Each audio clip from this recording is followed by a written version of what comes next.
All right. Antony and Cleopatra, Act 2, Scene 6. In a pre battle conference, Pompey is offered terms by Caesar, Antony, and Lepidus, the triumvirate there. After Antony thanks Pompey for his earlier kindness to Antony's mother, Pompey accepts the terms and feasts are planned. Enobarbus predicts that Antony's marriage will divide rather than unite Caesar and Antony, which is, Enobarbus is always telling the truth, right, and being real. There's the flourish. Your hostages I have, so have you mine, and we shall talk before we fight. We're kind of settling things here. Most fit, most meet that first we come to words, and therefore have we our written purpose before us sent. Which, if thou hast considered, let us know if twill tie up thy discontented sword and carry back to Sicily much tall youth that else must perish. We want, yeah, we take, we want to talk this stuff out, right? To you all three, the senators alone of this great world, chief factors for the gods, I do not know wherefore my father should revengers want, having a son and friend since Julius Caesar, who at Philippi the good Brutus ghosted, Brutus murdered, right? It too, Brutus, you too, Brutus, the most unkindest cut. If you go back and read, you could look at Antony and Cleopatra in some ways as a sequel to Julius Caesar. Uh, that moved Pell Cassius to conspire, and what made all honored honest Roman Brutus with the armed rest, courtiers of beauteous freedom, to drench the capital, drench it in blood, but that they would have one man but a man, and that is it hath made me rig my navy, and whose burden the angered ocean foams, with which I meant to scourge the ingratitude that despiteful Rome cast on my noble father. So we get the backstory here, right? Some of the reasons of Pompey, but here's some backstory. Here's what young Cassius has a pale and hungry look. I do not trust him. Such men are dangerous, right? From Caesar. Take your time, Octavius. Take your time, Antony. Thou canst not fear us, Pompey, with thy sails. You're great on the water. You're as water, Pompey. They're great. We'll speak with thee at sea. We'll meet you at sea. At land, thou knowest how much we do or account thee. But on land, if you're going to battle us, we'll destroy you. At land, indeed, thou dost overcount me of my father's house. But since the cuckoo builds not for himself, remain it as thou mayest.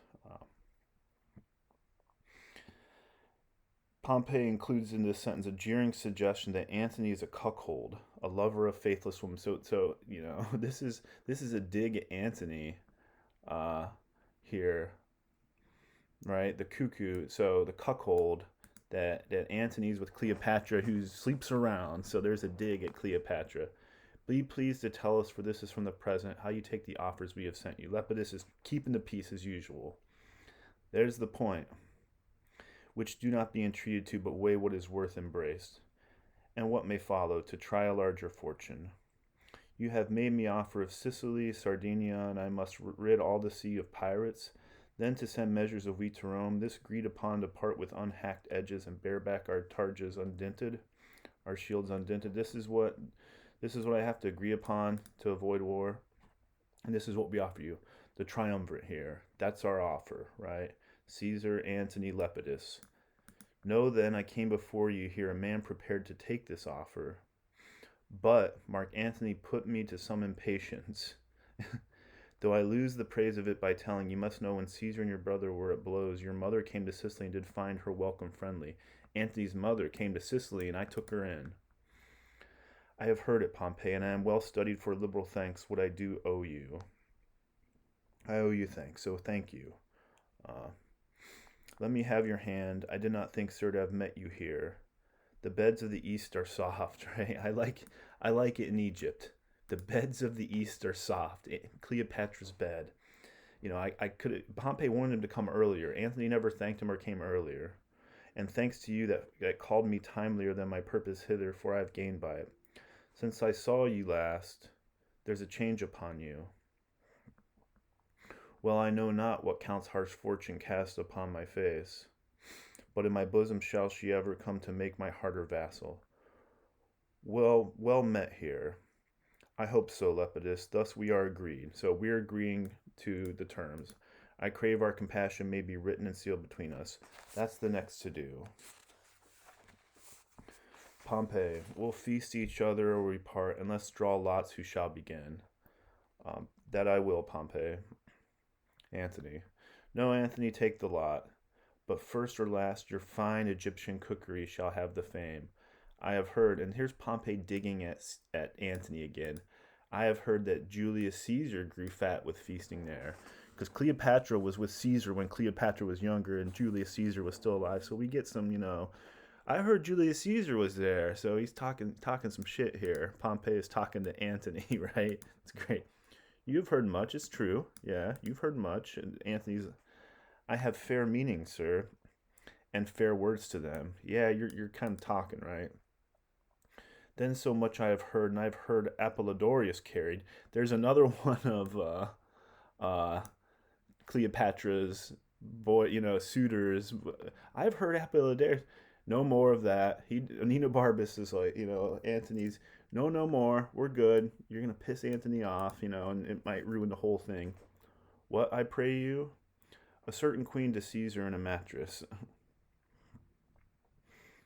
Apollodorus carried Cleopatra to Caesar's mattress, right?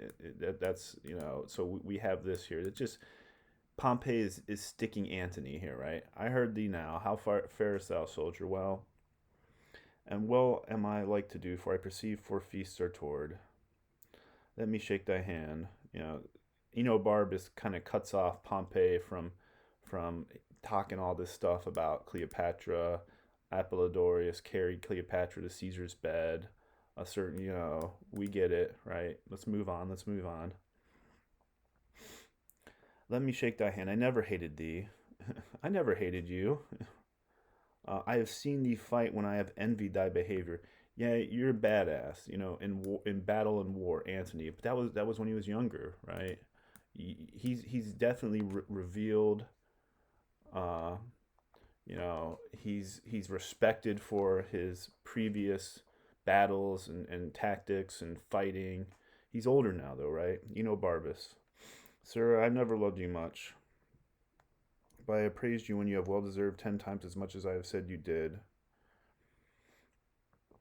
Pompey and Barbus going back and forth here. Enjoy thy plainness. It nothing ill becomes thee. Aboard my galley, I invite you all. Will you lead, lords? So we're gonna have, this next scene is one of my favorite scenes. It's a drunken boat party. They're getting ripped on this next scene that we're gonna get to. Shows the way, sir. All of them. Pompey come. They exit, except for Barbus and Menace here. So they agreed. There's still obviously some hostility and bad blood, but they agreed. And here Menace and Barbus to an aside here. I love when the servants and these other people are talking, right? Menace to, thy father, Pompey, would never have made this treaty. You and I have known, sir, thy father, at sea, I think, we have, sir. You have done well by water, and you by land. I will praise any man that will praise me, though it cannot be denied what I have done by land. Yeah, I was a badass soldier, nor would I have done by water. Yeah, I was a badass soldier on the water. Yes, something you can deny for your own safety. You have been a great thief by sea, and you by land. There I deny my land service. I claim exception. I deny that I've been a thief. I'm not a thief. But give me your hand, Manus. If our eyes had authority, here they might take two thieves kissing. We're talking, right? We're talking about things behind Pompey and the triumvirate's back here a little bit. All men's faces are true. What some of their hands are. The faces are true, but what their hands do. But there is never a fair woman has a true face. No slander, they steal hearts. We came hither to fight with you. We were planning on a big battle here. For my part, I am sorry it turned to a drinking. Pompey doth this day laugh away his fortune. Manus, too, right? How he looks at Pompey. We should have fought. Pompey gave in to the triumvirate. Pompey did laugh away his fortune. He's just giving away. I'm sorry it's drinking. If he do, sure he cannot weep it back again. Manus, you said, sir, we looked not for Mark Antony here. Pray you, is he married to Cleopatra? Where everyone's talking about Mark Antony spending all this time in Egypt. That's where Antony's been this whole time. Is he married to Cleopatra? Caesar's sister is called Octavia. True, sir, she was the wife of Caius Marcellus, but she is now the wife of Marcus Antonius. Pray you, sir? Like, really? Really? All we've here is Antony in Egypt with Cleopatra. 'Tis true. Then is Caesar and he forever knit together? I love how these two, they're just talking, right? They're talking. If I were bound to divine of this unity, I would not prophecy so. No, it's not going to last. It's not going to last. I think the political expediency of that purpose made more in the marriage than the love of the parties. Yet everyone knows that Antony and Octavia got married for political reasons. There's no love there. I think so too. But you shall find the band that seems to tie their friendship together will be the very strangler of their amity. Octavia is of a holy, cold, and still conversation. Enobarbus, look, and you could juxtapose, compare, contrast how Cleopatra was described in that long scene with Enobarbus, and how in Octavia, holy, cold, and still conversation. Does that seem like someone Mark Antony, cold and still, whereas Cleopatra's playful, the opposite of cold, opposite of who would not have his wife so, and think of this. This is again Roman Egypt. Who wouldn't want a wife like that? Kind of a snoozer though, but it's Rome. You want think of traditional, and you can think of this play too in the time period performed in 1607. Think of how Cleopatra is in this time period, right? Who would not have his wife so? Men want their wives to be, to play the role, and Cleopatra pushes against that role. Not he that himself is not so. Mark Antony's not like that. He likes to play and have fun, which is Mark Antony, right? He will to his Egyptian dish again. That's Cleopatra. Then shall the sighs of Octavia blow the fire up in Caesar. Here's what's going to happen. And it's, as I said before, that which is the strength of their amity shall prove the immediate author of their variance. Antony will use his affection where it is. He married, but his occasion is here, just for convenience. And this it may be, come, sir, will you aboard? I have a health for you. I shall take it. We have used our throats in Egypt. Yeah, we've used our throats. Yeah, we partied it up in Egypt. I'm used to it. Yeah, let's go. Come, let's away. So we have Enobarbus here. We already know that the marriage with Antony and Octavia is not going to work. There's Cleopatra. We got them barbing back and forth. Pompey is picking on Antony. He praises Enobarbus. Minos and Enobarbus, the two footmen. So they're praising each other, but it was going to be a fight. And we got one of my favorite scenes coming up next is like a drunken revelry on the boat. It's a great scene. It's unlike a lot in Shakespeare.